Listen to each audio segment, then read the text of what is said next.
Good evening, everybody. Thank you very much indeed. Good evening, everybody. Thank you.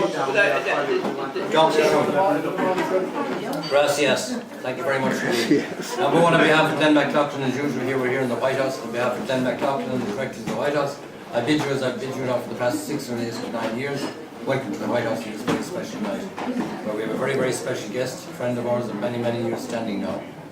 And he's our guest this evening. And I would also like to especially welcome Samara from Greece, Cornelia from Romania, Gerlinda from Germany, mein Deutsch ist nicht gut, Gerlinda, du bist deine schöne Blume.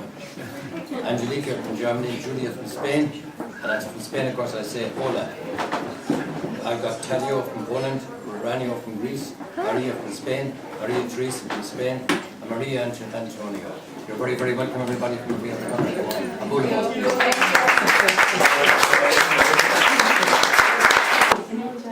Now, that's point number 1. Point number 2 is naturally to welcome our guest here this evening, Knut Skinner, who was born in Missouri and has lived in Clare since 1964.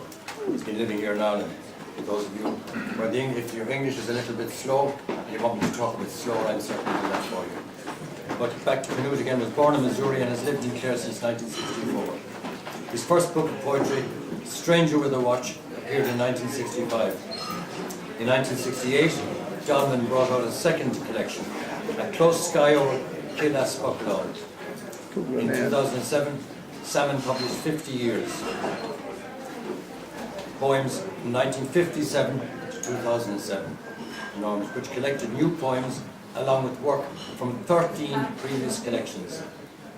A memoir, Help Me to a Getaway, appeared from Salmon in 2010. In America, Knut Skinner founded the Signpost Press, a non-profit corporation devoted to publishing contemporary literature, and was the founding editor of the Bellingham Review. He has a PhD from the University of Iowa. I'd ask you to give him a very, very warm welcome, please.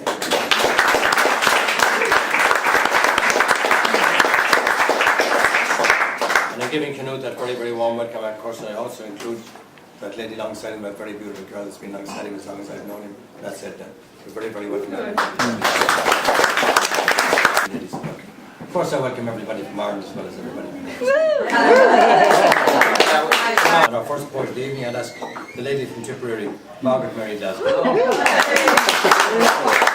But I first have to stress that I'm a Limerick woman born and bred. My mother was a Tipperary woman. It's been a pretty tough week for me. My mother's in hospital and she's not well, but first poem actually I don't have a clue where it came from, so I've no title for it. Leaves lilt landing, intermitting sound. Chime chirps to cold tit landing. Breeze bellows downstream, beats bar chime. Protected by single glaze, no pollen, no petals. Scented in rose and lavender's lure. Cut through windows, inviting new warmth. No world outside, now visible. No shrill or noise left to disturb. Thank you.